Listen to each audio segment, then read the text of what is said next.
ಓಂ ಶಾಂತಿ. ವೀಕ್ಷಕರೇ, ಅಭಿಮಾನಿಗಳೇ, ಭಕ್ತರೇ, ಗುರುಮಕ್ಕಳೇ, ಇವೆಲ್ಲರೂ ಒಳ್ಳೆಯದಾಗಲಿ. ಮಿತ್ರರೇ, ಗುರುಮಕ್ಕಳ ಅಭಿಮಾನಿಗಳೇ, ವೀಕ್ಷಕರೇ, ಈ ಭೂಮಿ ಮೇಲೆ ಎಷ್ಟೆಷ್ಟು ಪಾಪ ಮಾಡಿ ಎಷ್ಟೆಷ್ಟು ಪುಣ್ಯ ಮಾಡಿ ಈ ಶರೀರ ಬಿಟ್ಟ ಮೇಲೆ ಯಾವ ಲೋಕ ತಲುಪಬೇಕೋ ಆ ಲೋಕ ತಲುಪ್ತಾರೆ. ಅನಂತರ ಅಲ್ಲಿ ಕೂಡ ಅನುಭವಿಸಿ ಮತ್ತು ಯಾವುದೋ ಒಂದು ಪ್ರಾಣಿ ಜನ್ಮನೋ, ಗಿಡ ಮರ ಬಳ್ಳಿ ಬಂಡೆ ಕಲ್ಲು ನದಿ ಸಾಗರ ಬೆಟ್ಟ ಗುಡ್ಡ ಗ್ರಹ ತಾರೆ ಅಥವಾ ಮನುಷ್ಯ ಒಳ್ಳೆಯವರೋ ಕೆಟ್ಟವರೋ, ಒಳ್ಳೆಯದೇ ಕೆಟ್ಟದ್ದು, ಒಟ್ಟಿನಲ್ಲಿ ಒಂದು ಜನ್ಮ ತಾಳ್ತಾರೆ. ಆದರೆ ನ್ಯಾಯನೀತಿ ಸತ್ಯಧರ್ಮದಲ್ಲಿ ಮನುಷ್ಯರಾಗಿ ಹುಟ್ಟಿ ಅದನ್ನು ನಾವು ಫಾಲೋ ಮಾಡದಿದ್ರೆ ಅದಕ್ಕೆ ಅರ್ಥ ಇಲ್ಲ. ಅದನ್ನೇ ಹರಿಶ್ಚಂದ್ರರು ಫಾಲೋ ಮಾಡಿದ್ರು. ಸತ್ಯ ಹರಿಶ್ಚಂದ್ರರು ಫಾಲೋ ಮಾಡಿದ್ರು ಒಳ್ಳೆತನವನ್ನು. ಅವರ ಪುಣ್ಯಶಕ್ತಿ ಹೆಚ್ಚಾದಂತೆ ಅವರ ಶರೀರ ಬಿಟ್ಟ ಮೇಲೆ ಅವರಿಗೆ ಒಂದು ಸ್ವರ್ಗದಲ್ಲಿ ಒಂದು ಒಳ್ಳೆಯ ಸ್ಥಾನಮಾನ ಸಿಗ್ಬೋದು. ಸ್ವರ್ಗನ ವೈಕುಂಠ ಸತ್ಯಲೋಕ ಯಾವುದು ಅಂತ ಅಲ್ವಾ. ಆದರೆ ಅಲ್ಲಿ ಇಂದ್ರಾದಿ ದೇವತೆಗಳು ಈತನನ್ನು ಪರೀಕ್ಷೆ ಮಾಡಬೇಕಂತ ಒಂದು ಷಡ್ಯಂತ್ರ ಅಂತಿರಲ್ಲ ನೀವು, ಷಡ್ಯಂತ್ರ ಅದು ಶುರು ಮಾಡ್ತಾರೆ. ವಿಶ್ವಾಮಿತ್ರ ಅಲ್ಲಿರ್ತಾನೆ ಆಸ್ಥಾನದಲ್ಲಿ.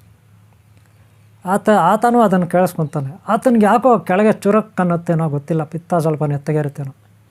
ಯಾಕಂದರೆ ಭೂಮಿನಲ್ಲಿ ಮನುಷ್ಯರೆಲ್ಲ ಪಾಪಿಗಳೇ, ಎಲ್ಲ ಅಯೋಗ್ಯರೇ, ಎಲ್ಲ ವೇಸ್ಟ್ ಫೆಲೋಗಳೇ, ಎಲ್ಲ ದರಿದ್ರರೇ, ಎಲ್ಲ ವಂಚಕರೇ ಅನ್ನೋದು ಆತನ ಒಂದು ಮನಸ್ಥಿತಿ. ಯಾರ್ದು? ವಿಶ್ವಾಮಿತ್ರದ್ದು. ಯಾಕಂದರೆ ಅವರು ಹಂಗಿದ್ದವರೇ ಫಸ್ಟು. ಅದಕ್ಕೆ ಅವ್ರಿಗೆ ಅದೇ ಮನಸ್ಥಿತಿ. ಇವಾಗ ಒಳ್ಳೆ ಮಹರ್ಷಿ ಆಗಿದ್ದರೂ ಕೂಡ ದೇವಲೋಕದಲ್ಲಿ ಅವರಿಗೆ ಒಂದು ಸ್ಥಾನ ಸಿಕ್ಕಿದ್ರು ಕೂಡ ಅವ್ರಿಗೆ ಯಾಕೋ ಹಳೆಯದೇ ಒಂಥರ ಹಂಗಂಗೆ ಅಂತ ಇರ್ತದೆ.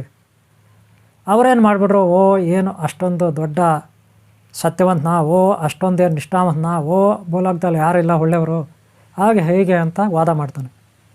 ಆದರೆ ದೇವತೆಗಳು, ನಾರದ ಮಹರ್ಷಿಯವರೆಲ್ಲ ಹೇಳ್ತಾರೆ, ವಸಿಷ್ಠರೆಲ್ಲ, ಆ ಥರ ಪಡಬೇಡ ವಿಶ್ವಾಮಿತ್ರ, ಆ ಥರ ಪಡಬೇಡ ಗುರುಗಳೇ, ಭೂಲೋಕದಲ್ಲಿ ಇರೋದು ನಿಜ, ಒಬ್ಬ ಒಳ್ಳೆಯ ವ್ಯಕ್ತಿ ಇದ್ದಾನೆ, ಎಲ್ಲರೂ ಕೆಟ್ಟವರಲ್ಲ, ಹಾಗೆ ಹೇಳ್ತಾರೆ. ಎಷ್ಟೆಷ್ಟೋ ಒಬ್ಬೊಬ್ರು ಹೇಳ್ತಾರೆ. ಆದರೆ ವಿಶ್ವಾಮಿತ್ರ ಯಾರ ಮಾತು ಕೇಳಲ್ಲ. ಫೈನಲಾಗಿ ವಿಶ್ವಾಮಿತ್ರ, ನಾನು ಪರೀಕ್ಷೆ ಮಾಡ್ತೀನಿ, ಹಾಗಾದರೆ ಅದರಲ್ಲಿ ಆತ ಅಸತ್ಯವಂತ, ಅಧರ್ಮಿ, ವೇಸ್ಟ್ ಫೆಲೋ ಅಂತ ನಾನು ತೋರಿಸ್ತೀನಿ ಅಂತ ವಿಶ್ವಾಮಿತ್ರ ಅವ್ರ ಮುಂದೆ ಎಲ್ಲ ಚಾಲೆಂಜ್ ಮಾಡಿಬಿಡ್ತಾರೆ. ಚಾಲೆಂಜ್ ಮಾಡಿ ಲಾಸ್ಟಿಗೆ ಅವರು ಕೂಡ ಏನು ಹೇಳೋಕ್ಕಾಗದೆ ಸುಮ್ಮನೆ ಆಗ್ತಾರೆ ಎಲ್ಲರೂ. ಭೂಲೋಕಕ್ಕೆ ಬಂದೇ ಬಿಡ್ತಾನೆ. ಯಾರನ್ನ ಕರ್ಕೊಂಡು? ನಕ್ಷತ್ರಕ, ತನ್ನ ಶಿಷ್ಯ ನಕ್ಷತ್ರಕನನ್ನು ಕರ್ಕೊಂಡು ಬರ್ತಾನೆ. ಇಲ್ಲಿಗೆ ಭೂಲೋಕಕ್ಕೆ. ಭೂಲೋಕದಲ್ಲಿ ಸತ್ಯ ಹರಿಶ್ಚಂದ್ರನ ಮನೆಗೆ ಬರ್ತಾನೆ.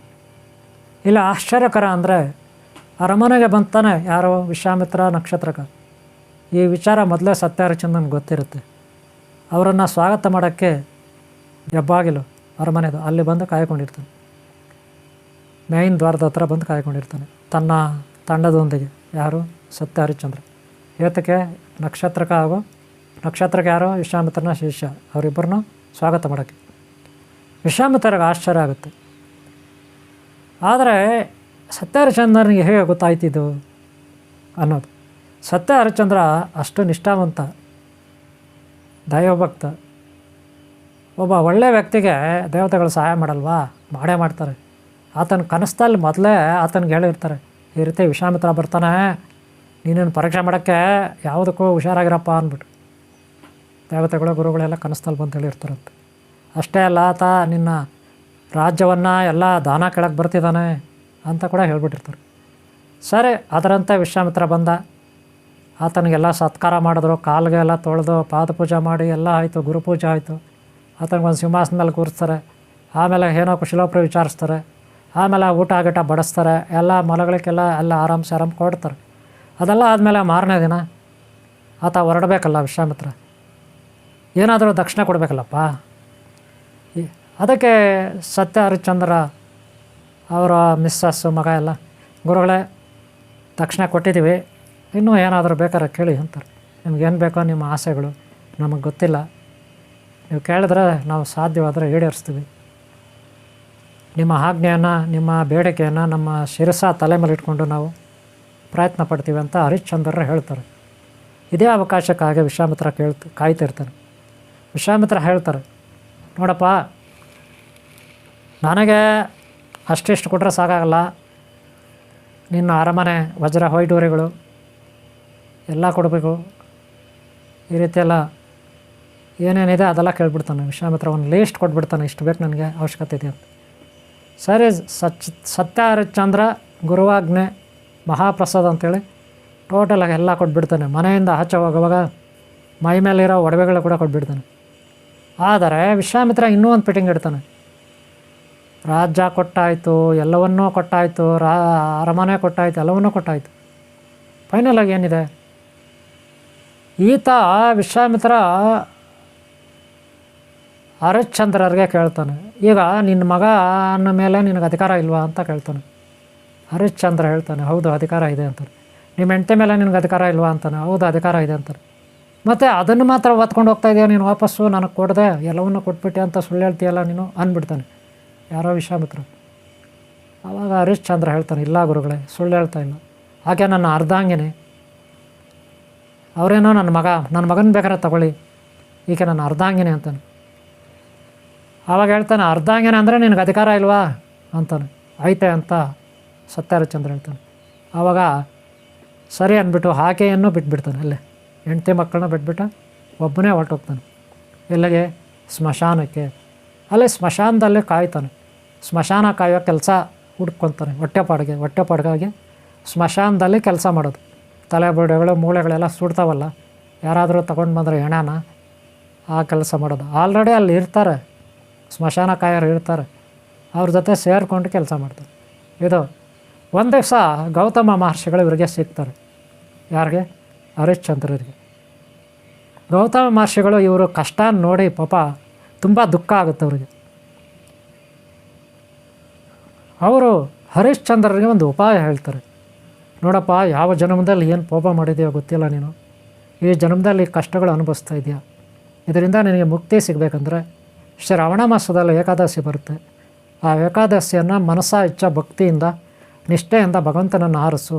ಓಂ ಶ್ರೀ ಅನಂತ ಪದ್ಮಾವತಿ ಅನಂತ ಲಕ್ಷ್ಮಿ ಅನಂತ ಪದ್ಮನಾಭ ಸ್ವಾಮಿಯನ್ನು ಆರಾಧಿಸು. ಉಪವಾಸದಿಂದ ಇದ್ದು, ಬೆಳಗ್ಗೆಯಿಂದ ಉಪವಾಸ ಇದ್ದು ಆತನನ್ನು ಆರಾಧಿಸು ಅಂತಾರೆ. ಹಾಗೆ ಆತ ಅವತ್ತೆಲ್ಲ ಹಗಲು ಉಪವಾಸ ಇದ್ದು, ಆಮೇಲೆ ನೈಟು, ಆಮೇಲೆ ಬೆಳಗ್ಗೆಗೆ, ಅಲ್ಲಿವರೆಗೂ ಭಗವಂತನನ್ನು ಆರಾಧಿಸ್ತಾನೆ. ಅನಂತರ ಶ್ರೀಮನ್ನಾರಾಯಣನಿಗೆ ಆತನ ಮೇಲೆ ಪ್ರೀತಿ ಆಗುತ್ತೆ. ಓಂ ಶ್ರೀ ಅನಂತ ಪದ್ಮಾವತಿ ಅನಂತ ಲಕ್ಷ್ಮಿ ಅನಂತ ಪದ್ಮನಾಭ ಸ್ವಾಮಿಗೆ ಆತನ ಮೇಲೆ ಒಂದು ತೃಪ್ತಿ ಆಗುತ್ತೆ, ಇಷ್ಟ ಆಗುತ್ತೆ, ಪ್ರೀತಿ ಆಗುತ್ತೆ, ವಾತ್ಸಲ್ಯ ಮುಖ್ಯ ಬರುತ್ತೆ, ಅವ್ರ ಕರುಣೆ ಬರುತ್ತೆ. ಅವರು ಪ್ರತ್ಯಕ್ಷರಾಗಿ ಆತನಿಗೆ ಮರಳಿ ಎಲ್ಲವನ್ನೂ ವಾಪಸ್ ಕೊಡಿಸ್ತಾರೆ. ಐಶ್ವರ್ಯ, ಅರಮನೆ, ಹೆಂಡತಿ ಮಕ್ಕಳೆಲ್ಲ. ಆದರೆ ಅಷ್ಟೊತ್ತಿಗೆ ಅವ್ರ ಮಗ ತೀರೋಗಿರ್ತಾನೆ. ಆದರೆ ಆತನನ್ನೂ ಬದುಕಿಸ್ಕೊಡ್ತಾರೆ. ಈ ರೀತಿ ಮತ್ತೆ ಸತ್ಯ ಹರಿಶ್ಚಂದ್ರ ತನ್ನ ಸ್ವಸ್ಥಾನವನ್ನು ಪಡಿತಾನೆ, ಮತ್ತೆ ರಾಜಭಾರ ಮಾಡ್ತಾನೆ. ಆದರೆ ಇಡೀ ಜಗತ್ತಿಗೆ ಆತನು ಎಷ್ಟು ಸತ್ಯವಂತ, ಎಷ್ಟು ಉನ್ನತಿಯಲ್ಲಿ ಇದ್ದಾನೆ, ಆತ ಎಷ್ಟು ಬುದ್ಧಿವಂತ, ಜ್ಞಾನಿ, ಎಷ್ಟು ನಿಷ್ಠಾವಂತ, ಇದನ್ನು ಜಗತ್ತಿಗೆ ತೋರಿಸಲಿಕ್ಕೆ ವಿಶ್ವಾಮಿತ್ರರು ತಮ್ಮ ಮನಸ್ಸಿನಲ್ಲೇ ಸಂಕಲ್ಪ ಮಾಡಿದರು. ಅಷ್ಟೇ ಹೊರತು ಹಿಂಸೆ ಕೊಡಬೇಕು, ಆತನಿಗೆ ತೊಂದರೆ ಕೊಡಬೇಕು ಅನ್ನೋ ಉದ್ದೇಶ ವಿಶ್ವಾಮಿತ್ರರಿಗೆ ಇರಲಿಲ್ಲ. ಇದನ್ನು ಎಲ್ಲರೂ ಅರ್ಥ ಮಾಡ್ಕೋಬೇಕು. ಹಾಗೆ ಆ ದೇವತೆಗಳಿಗೂ ಒಂದು ಒಳ್ಳೆಯ ಮನಸ್ಸಿತ್ತು, ನಾರದ ಮಹರ್ಷಿಯಿಂದ ಇದ್ದ ಎಲ್ಲರಿಗೂ ಸಹ. ಇದರಿಂದ ಆತನು ಎಷ್ಟು ಒಳ್ಳೆಯವನಂತ ಇವತ್ತು ನಾವೆಲ್ಲ ಮಾತಾಡಬೇಕಾದ್ರೆ ಸತ್ಯ ಹರಿಶ್ಚಂದ್ರನ ಬಗ್ಗೆ, ಆತನ ಒಂದು ಶ್ರಮ, ಆತನ ಒಳ್ಳೆತನ, ಆತನಲ್ಲಿದ್ದಂತಹ ಶ್ರಮ, ಆತನ ಹಿಂದೆ ಇತ್ತಲ್ಲ ಒಂದು ಒಳ್ಳೆಯ ಶ್ರಮ, ಅದು ಇವತ್ತು ಆತನ ಬಗ್ಗೆ ನಾವು ಮಾತಾಡುವಂತೆ ಮಾಡಿದೆ. ಆತ ಎಷ್ಟೆಲ್ಲ ಕಷ್ಟಪಟ್ಟ ಅದನ್ನೆಲ್ಲ ನೀವು ಸತ್ಯ ಹರಿಶ್ಚಂದ್ರರ ಒಂದು ಕಥೆಗಳನ್ನು ಅಥವಾ ಸಿನಿಮಾ ಇವೆಲ್ಲ ನೋಡಿದಾಗ ನಿಮ್ಗೆ ಅರ್ಥ ಆಗುತ್ತೆ.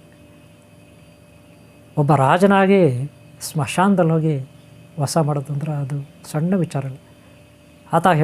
ಆತನ ಹೆಂಡತಿ ಯಾವುದೋ ಒಂದು ಶೆಟ್ರ್ ಮನೆ, ಯಾವುದೋ ಒಂದು ಮನೆಯಲ್ಲಿ ಹೋಗಿ ಕೆಲಸ ಮಾಡ್ತಾಳೆ, ಪಾತ್ರೆ ಉಜ್ಜೋ ಕೆಲಸ, ಮನೆ ಕೆಲಸ ಮಾಡೋದು. ಲಾಸ್ಟಿಗೆ ಮಗನ್ನ ಕಳ್ಕೊಳ್ತಾಳೆ. ಈ ರೀತಿ ಎಲ್ಲರೂ ಕಷ್ಟಪಡ್ತಾರೆ. ತನ್ನ ಗಂಡನಲ್ಲೇ ಆಕೆ ಒಳ್ಳೆ ಭಕ್ತಿ ಇಟ್ಟಿರ್ತಾಳೆ. ಮಗನೂ ಅಷ್ಟೇ, ಒಳ್ಳೆ ಹೆಂಡತಿ, ಒಳ್ಳೆ ಮಗ, ಅವರು ಕೂಡ ಸಹಕಾರ ನೀಡ್ತಾರೆ ಗಂಡನಿಗೆ ಸತ್ಯ ಮಾರ್ಗಕ್ಕೆ. ಆ ರೀತಿ ಒಂದು ಕುಟುಂಬ ಇರಬೇಕು, ಅನ್ಯೋನ್ಯವಾದ ಕುಟುಂಬ ಅಲ್ವಾ? ಆದರೆ ಈಗಿನ ಪರಿಸ್ಥಿತಿ ಇದಾಗಿದೆ, ನಿಮ್ಗೆ ಗೊತ್ತಿದೆ. ಯಾರಾದರೂ ಒಬ್ಬ ವ್ಯಕ್ತಿ ಸತ್ಯದಿಂದ ನಡೆದ್ರೆ ಅವನ ಕಥೆ ದೇವರೇ ಗತಿ. ಅದಕ್ಕೆ ಎಕ್ಸಾಂಪಲ್ ನಾನೇ ನಿಮ್ಗೆ ಹೇಳ್ತಾ ಇದ್ದೀನಿ. ನಾನೇ ಯೋಗಿಯ ಜೀವನ ಸತ್ಯ ಕಥೆ ನೋಡಿ ನಿಮಗೆ ಸಾಕಷ್ಟು ಕಥೆಗಳು ಸಿಗುತ್ತೆ. ಯೋಗಿಯ ಜೀವನ ಸತ್ಯ ಕಥೆ ವಿಡಿಯೋ ಮಾಡಿ ಅಪ್ಲೋಡ್ ಮಾಡಿದ್ದೀನಿ. ಯೋಗಿ ಜೀವನ ಸತ್ಯಗತೆ ಭಾಗ 30ವರೆಗೂ ಇದೆ ನೋಡಿ. ಎಲ್ಲಾದರೂ ನಿಮ್ಗೆ ಅದರಲ್ಲಿ ಉತ್ತರ ಸಿಗ್ಬೋದು. ಅದು ಆತ್ಮಕಥೆ ಇರುತ್ತೆ ನಂದು, ನಿಮ್ಗೆ ಉತ್ತರ ಸಿಗ್ಬೋದು. ಇರಲಿ, ಈ ಜಗತ್ತಿನಲ್ಲಿ ನಾವು ಎಷ್ಟು ಒಳ್ಳೆಯವರು ಕೆಟ್ಟವರು ಅಂತ ಹೊರಗಡೆ ಬಂದ್ರೇ ಆವಾಗಲೇ ಪ್ರಪಂಚಕ್ಕೆ ಗೊತ್ತಾದ್ರೆ ಅದು ಒಳ್ಳೆಯದಲ್ವ. ಆತ ಎಷ್ಟು ಒಳ್ಳೆಯವನು ಎಷ್ಟು ಕೆಟ್ಟವನು ಇವತ್ತು ಒಳ್ಳೆಯವನಂತ ಎಲ್ಲರಿಗೂ ಗೊತ್ತಾಯಿತು. ಅದೇ ವಿಶ್ವಾಮಿತ್ರರು ಪರೀಕ್ಷೆ ಇಡಲಿಲ್ಲ ಅಂದಿದ್ರೆ ಆತನು ಹಾಗೆ ಇರ್ತಿದ್ದ, ಹಾಗೆ ಹೋಗ್ತಿದ್ದ, ಎಲೆ ಮರೆಯ ಕಾಯಂತೆ ಹಾಗೆ ಮಾಯ ಆಗ್ತಿದ್ದ ಅಲ್ವಾ. ನಮಗೆಲ್ಲ ಗೊತ್ತಾಗ್ತಿರ್ಲಿಲ್ಲ. ಇವತ್ತು ಆತನ ಬಗ್ಗೆ ತಿಳ್ಕೊಳ್ಳೋಕೆ ಅವಕಾಶನೇ ಇರ್ತಾ ಇರಲಿಲ್ಲ, ಕಲೀಲಿಕ್ಕೂ ಅವಕಾಶ ಇರ್ತಿರ್ಲಿಲ್ಲ. ಅದಕ್ಕೆ ನಾವು ಯಾವಾಗೂ ಮಹಾತ್ಮರ ಮಹಾಮಾತೆಯರ ಸಿದ್ಧಾಂತಗಳ ಆದರ್ಶ ಸಿದ್ಧಾಂತ ತತ್ವಗಳನ್ನು ಪಾಲನೆ ಮಾಡಬೇಕು. ಅವರ ಚರಿತ್ರೆಗಳನ್ನು ಹಿಂಬಾಲಿಸ್ಬೇಕು ನಾವು. ಆವಾಗಲೇ ನಾವು ಉದ್ಧಾರ ಆಗೋದು ಅಲ್ವಾ. ಆದರೆ ಎಷ್ಟೋ ಜನ ಅವಹೇಳನ ಮಾಡ್ತಾರೆ. ಹರಿಶ್ಚಂದ್ರ ಏನು ಒಳ್ಳೆಯವನ, ಹರಿಶ್ಚಂದ್ರ ಏನು ಒಳ್ಳೆಯವನ, ಹೆಂಡ್ತಿನ ಮಾರ್ಕೊಬಿಟ್ಟ, ಮಗನ ಮಾರ್ಕೊಬಿಟ್ಟ, ಈ ರೀತಿ ಅವಮಾನ ಮಾಡ್ತಾರೆ. ಹಾಗೆ ಶ್ರೀರಾಮಚಂದ್ರ ಪ್ರಭು ಒಳ್ಳೆಯವನ, ಶ್ರೀರಾಮಚಂದ್ರ ಪ್ರಭು ಒಳ್ಳೆಯವನ, ಆತನೇನು ದೇವರ, ಮರದ ಮರೆಯಲ್ಲಿ ನಿಂತ್ಕೊಂಡು ವಾಲಿಯನ್ನು ಮೋಸದಿಂದ ಕೊಂದ್ಬಿಟ್ಟ ಅಂತಾರೆ. ಆದರೆ ಸತ್ಯ ಗೊತ್ತಿಲ್ಲ. ಇವರು ಬರೀ ನೋಡಿದ್ದಷ್ಟೇ ಪ್ರಾಮಾಣಿಸಿ ನೋಡಲ್ಲ, ಬರೀ ನೋಡಿದ್ದು ಕೇಳಿದ್ದನ್ನು ಅಷ್ಟಕ್ಕೆ ಇವರು ರಿಪ್ಲೈ ಮಾಡಿಬಿಡ್ತಾರೆ ಉತ್ತರಗಳು. ಇಂಥವ್ರನ್ನೇನಂತಾರೆ, ಪುಂಡಪೋಖರಿಗಳು, ಅಜ್ಞಾನಿಗಳು, ಅವ್ಯಕ್ಗಳು ಅಂತಾರೆ. ಅಷ್ಟೇ ಯಾಕೆ, ಪುನರ್ಜನ್ಮನೇ ಇಲ್ಲ, ಜನ್ಮಗಳೇ ಇಲ್ಲ ಅಂತ ಈ ಕರ್ನಾಟಕವನ್ನು ಆಳ್ತಾರೆ ಒಬ್ಬ ಮಹಾನುಭಾವ ಹೇಳಿದ್ದಾನೆ. ಜನ್ಮಗಳೆಲ್ಲ ಯಾರು ಹೇಳಿದ್ದು ಅಂತ. ಅಂಥ ಅಜ್ಞಾನಿಗಳನ್ನು ಇವತ್ತು ಅವ್ಯಾಕಿಗಳನ್ನು ಕೂರಿಸ್ತಾರೆ. ಇವತ್ತು ಒಳ್ಳೆ ಸೀಟುಗಳು ತಗೊಂಡು ಅವರೆಂಥ ಎಂಥವ್ರು ಇರಬೇಕು ಈ ಕೂರಿಸೋರು, ಅದನ್ನು ಅರ್ಥ ಮಾಡ್ಕೊಳ್ಳಿ. ಅದಕ್ಕೆ ಯೋಗ್ಯರನ್ನು ಕೂರಿಸ್ಬೇಕು, ಯೋಗ್ಯರಿಗೆ ಸಹಾಯ ಮಾಡಬೇಕು, ಯೋಗ್ಯರಿಗೆ ಸಹಕಾರ ನೀಡಬೇಕು. ಅವಾಗೇ ಒಳ್ಳೆಯದಾಗುತ್ತೆ, ಪುಣ್ಯ ಬರುತ್ತೆ. ಅವ್ಯಾಕಿಗಳಿಗೆ ಅಜ್ಞಾನಗಳಿಗೆ ಸಹಾಯ ಮಾಡಿದರೆ ಸರ್ವನಾಶ, ಅವ್ರು ಮಾಡಿದ ಪಾಪದಲ್ಲಿ ಅನುಭವಿಸ್ಬೇಕಾಗುತ್ತೆ ಅವ್ರಿಗೆ ಸಹಾಯ ಮಾಡಿದವರು. ಇದರಲ್ಲಿ ಯಾವುದೇ ಸಂದೇಹ ಇಲ್ಲ. ಓಕೆ ಅವರೇ, ಈ ವಿಡಿಯೋ ಎಲ್ಲ ಮುಗಿಸ್ತಾ ಇದ್ದೀನಿ. ನಾವೆಲ್ಲರೂ ಒಳ್ಳೆಯದಾಗಲಿ. ಒಳ್ಳೆಯದನ್ನು ಮಾಡಿ ಒಳ್ಳೆಯವ್ರಿಗೆ ಸಪೋರ್ಟ್ ಮಾಡಿ, ಕೆಟ್ಟದನ್ನು ಮಾಡಬೇಡಿ, ಕೆಟ್ಟವ್ರಿಗೆ ಸಪೋರ್ಟ್ ಮಾಡಬೇಡಿ. ಪ್ರಾಣ ಹೋದರೂ ಸರಿ. ಓಕೆನಾ. ನಿಮ್ಮೆಲ್ಲರೂ ಒಳ್ಳೆಯದಾಗಲಿ. ಅಜಾ ಏಕಾದಶಿ. ಓಂ ಶ್ರೀ ಅನಂತ ಪದ್ಮಾವತಿ ಅನಂತ ಲಕ್ಷ್ಮಿ ಅನಂತ ಪದ್ಮಾವತಿ ಮಾತೆ. ಹಾಗೆ ಓಂ ಶ್ರೀ ಸಿದ್ಧಿಬುದ್ಧಿ ಧೂಮ್ರಕೇತು ಕಲಿಗೆ ಚಿಂತಾರ ವಿದ್ಯಾ ಮಹಾಗಣಾಧಿಪತಿಯಿಂದ ಶ್ರೀ ವೆಲ್ಲಿಮತ ದೇವಸೇನ ಕುಮಾರಸ್ವಾಮಿ ಹಾಗೂ ಮುಷರಾಜ್ ಮಯೂರ ದೇವತಾ ವಾಹನ ಗಣಗಳವರೆಗೂ. ಓಂ ಶ್ರೀ ಹಿತೈಷಿ ಬ್ರಾಹ್ಮಶಕ್ತಿ ಶಕ್ತಿ ಶಿವಶಕ್ತಿ ಮಾತಾಪಿತಾ ಪೂರ್ವಶಕ್ತಿವರೆಗೂ. ಓಂ ಎಲ್ಲರಿಗೂ ಹಾಗೂ ಸತ್ಯಚಂದ್ರ ಹಾಗೂ ಅವರ ಧರ್ಮಪತ್ನಿ ಹಾಗೂ ಅವ್ರ ಮಗ ಹಾಗೂ ಅವ್ರ ಬಂಧು ಬಳಗ ಹಾಗೂ ಓಂ ಶ್ರೀ ಅಮದರಾಮರಾಯ ಶಕ್ತಿ ಎಲ್ಲರಿಗೂ ಜಯವಾಗಲಿ, ಮಂಗಳವಾಗಲಿ. ನಿಮ್ಮೆಲ್ಲರಿಗೂ ಒಳ್ಳೆಯದಾಗಲಿ ಅಂತ ನಾನು ಬಯಸ್ತೀನಿ. ಓಂ ಶಾಂತಿ, ಓಂ ಶಾಂತಿ, ಓಂ ಶಾಂತಿ. ಈ ವಿಡಿಯೋ ನಿಮ್ಗೆ ಇಷ್ಟ ಆದರೆ ಒಂದು ಲೈಕ್ ಮಾಡಿ, ಹಿಂದಿನ ವಿಡಿಯೋಗಳು ನೋಡಿ, ಮುಂದೆ ನೋಡಿ. ನಿಮ್ಮೆಲ್ಲರೂ ಒಳ್ಳೆಯದಾಗಲಿ. ಓಂ ಶಾಂತಿ, ಓಂ ಶಾಂತಿ, ಓಂ ಶಾಂತಿ.